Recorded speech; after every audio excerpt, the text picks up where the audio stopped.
Έχουμε δημιουργήσει το έξυπνο σπίτι με υπεύθυνους καθηγητές, τον κύριο Μπαχαράκη Θωμά, την κυρία Ευθυμιάδη Ευγενία, τον κύριο Πετρίδη Βαντελή και την κυρία Στολιδωράκη Γεωργία. Οι μαθητές οι οποίοι υλοποίησαν το πρόγραμμα είναι ο Ιωαννίδης Χαράλαμπος, Ξανθόπουλος Παύλος, Μπρουσέλ Γκιάτα και Σπανός Γεώργιος.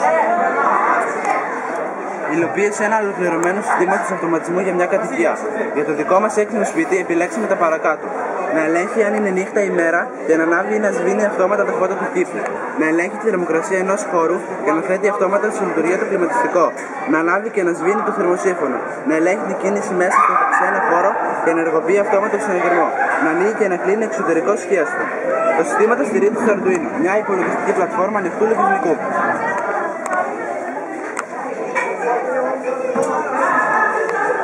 Μέσω του κινητού μας, στην εφαρμογή που βλέπετε, χειριζόμαστε διάφορες λειτουργίες του σπιτιού, όπως να ανοίγει ο εσωτερικός φωτισμός, να ανοίγει ο εξωτερικός φωτισμός ανάλογα με το αν είναι μέρα ή νύχτα,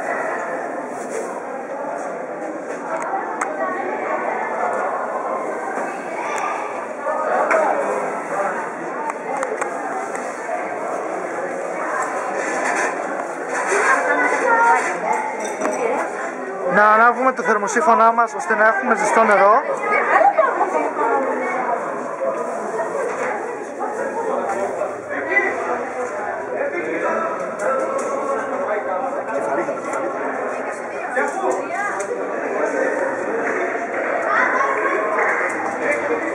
να ανάβουμε το κλιματιστικό μας ανάλογα με τη θερμοκρασία,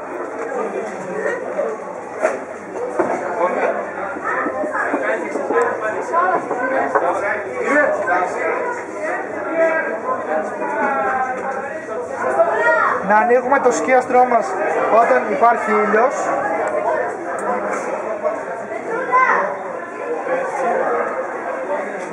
να ανοίγουμε το φωτισμό σε κάποιο δωμάτιο,